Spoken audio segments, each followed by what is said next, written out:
নমস্কার বন্ধুরা, education culture চ্যানেলে তোমাদের প্রত্যেককে স্বাগত।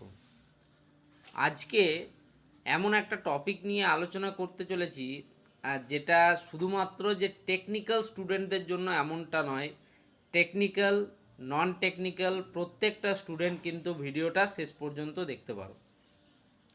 দেখো, আজকের এই ভিডিওর যে বিষয়বস্তু সেটা হচ্ছে 100% প্লেসমেন্ট। কথাটা শুনতে কিন্তু খুবই ভালো লাগে। 100% প্লেসমেন্ট অর্থাৎ ধরো তোমাদের কলেজে 300টা স্টুডেন্ট রয়েছে, বিভিন্ন ব্রাঞ্চ মিলিয়ে সেই 300টা স্টুডেন্টই প্লেসড হচ্ছে এমনটা নয়। 100% প্লেসমেন্টের কথা যায়, 300টা স্টুডেন্ট প্লেসমেন্টে বসছে এবং 300টা স্টুডেন্টই পেয়ে গেছে এমনটা নয়। কেন বলছি? প্রত্যেকটা ডিপার্টমেন্টের কিছু স্টুডেন্ট থাকে যারা কিন্তু প্লেসমেন্টে বসেই না। ওকে, তার মানে ধরো আমার ডিপার্টমেন্ট হচ্ছে মেকানিক্যাল ইঞ্জিনিয়ারিং, ঠিক আছে। আমার কলেজ হচ্ছে let's say ABC institute of technology, ঠিক আছে। এবার এই যে এবিসি ইনস্টিটিউট অফ টেকনোলজিতে আমার মেকানিক্যাল ইঞ্জিনিয়ারিং ডিপার্টমেন্টে যে 60 জন স্টুডেন্ট আছে, আমরা ধরো যে বিটেক স্টুডেন্ট, ঠিক আছে।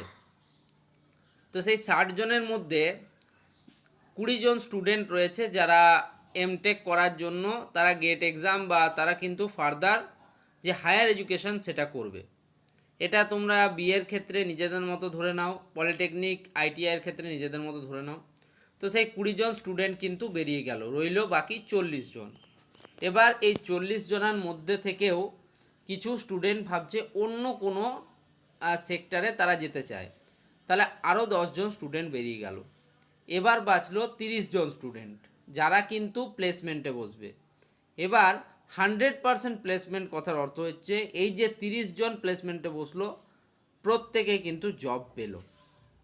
এবার একটা রিয়ালিটি তোমাদের যেটা অ্যাকসেপ্ট করতেই হবে সেটা হচ্ছে কোনো কলেজই 100% প্লেসমেন্ট দিতে পারে না। এই যে 100% প্লেসমেন্ট যে কথাটা সেটা কমপ্লিটলি একটা স্ক্যাম বলতে পারো, ঠিক আছে।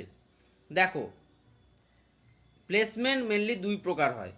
একটাকে বলা হয় অন ক্যাম্পাস কলেজ প্লেসমেন্ট, একটাকে বলা হয় অফ ক্যাম্পাস প্লেসমেন্ট।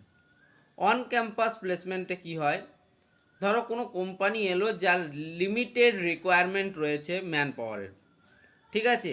অর্থাৎ তার চাই 5টা স্টুডেন্ট, তোমরা বসলে 30 জন, সেখানে তারা 5 জনকে সিলেক্ট করলো। বাকি 25 জন স্টুডেন্ট তারা ধরো আরেকটা ইন্টারভিউ বসলো, সেখানে 3 জনকে নিল। তো এরকম করে করে লাস্টে হলেও দেখা যাবে যে 4-5 জন স্টুডেন্ট বা 7 জন স্টুডেন্ট বা 10 জন স্টুডেন্ট কিন্তু জব পাচ্ছে না। কিন্তু কলেজ কি দেখাবে? কলেজ দেখাবে 100% প্লেসমেন্ট হয়েছে। কেন 100% প্লেসমেন্ট হয়েছে? কারণ কোথাও না কোথাও তারা সেটেল রয়েছে, ঠিক আছে, কোথাও না কোথাও তারা কিছু করছে। তো এই যে 100% সেটা কমপ্লিটলি ভুল, ঠিক আছে। এমনকি টপ আইআইটি, ঠিক আছে, এনআইটি, তারা পর্যন্ত 100% প্লেসমেন্ট দিতে পারে না।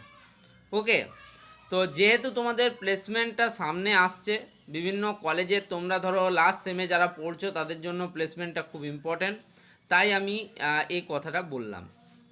তো দেখো, সবার প্রথমে আমাদেরকে বুঝতে হবে যে প্যাকেজ নিয়ে তোমরা যে কথা বলো, যেটাকে বলো highest package, average package, lowest package, এই ব্যাপারটা কি। তো দেখো, যারা হায়েস্ট প্যাকেজ ডিজার্ভ করে, যারা পায়, তারা কিন্তু শুধুমাত্র ওই কলেজ ডিগ্রিটাই তাদের মেন হয় না, তার সাথে অ্যাডিশনালি তাদের কাছে কিছু এমন স্কিল সেট থাকে যার জন্য কিন্তু তারা পায়। দেখো, বর্তমান সময়ের প্রচলিত যদি স্কিল সেটগুলোর কথা বলো, সবার প্রথমেই আসবে কমিউনিকেশন স্কিলস। এটা কিন্তু একটা অত্যন্ত ইম্পর্ট্যান্ট স্কিলস। বর্তমানে যদি আমরা ইঞ্জিনিয়ারিং বা টেকনিক্যালের কথা বলি তাহলে কোডিং কিন্তু একটা ভালো স্কিলস। একইভাবে নন টেকনিক্যালের ক্ষেত্রে তোমাদের সেলস, মার্কেটিং এবং প্রোডাকশন, এটাতে যদি তোমার কারো ভালো নলেজ থাকে সেটাকে বলা যেতে পারে যে নন টেকনিক্যালে সেটা একটা ভালো স্কিল। সেই রকমই তোমাকে কমিউনিকেশন স্কিলস, মানি ম্যানেজমেন্ট বা ফাইন্যান্স ম্যানেজমেন্ট স্কিলস, ঠিক আছে। তারপরে হচ্ছে তোমাদের ইফেক্টিভ ইউজেস যে ব্যাপারগুলো রয়েছে সেগুলো কিন্তু তোমাদেরকে জানতে হবে, এবং এগুলো জানার উপরেই কিন্তু প্লেসমেন্টটা নির্ভর করে। সত্যি বলতে গেলে রিকোয়ারমেন্ট কতটা কোম্পানির এবং কোন বিষয়ে রিকোয়ারমেন্ট রয়েছে সেটা কিন্তু আমাদের জানা অবশ্যই অবশ্যই প্রয়োজন, ঠিক আছে। একই রকমভাবে এই যে প্লেসমেন্টে তাহলে 100% প্লেসমেন্ট বলে কিছু হয় না, এটা তোমরা বুঝতে পারলে। এবং বর্তমানে কিন্তু বিভিন্ন আইনও প্রণয়ন করা হয়েছে যেখানে বলা হয়েছে যে 100% প্লেসমেন্ট কিন্তু লেখা চলবে না কোনো অ্যাডভার্টাইজমেন্টে। ওকে, তো যাই হোক, আশা করি তোমাদের ভিডিওটা কাজে লাগবে। ভিডিওটা ভালো লাগলে ভিডিওটি লাইক করে বন্ধুদের মধ্যে শেয়ার করে দিও। ধন্যবাদ।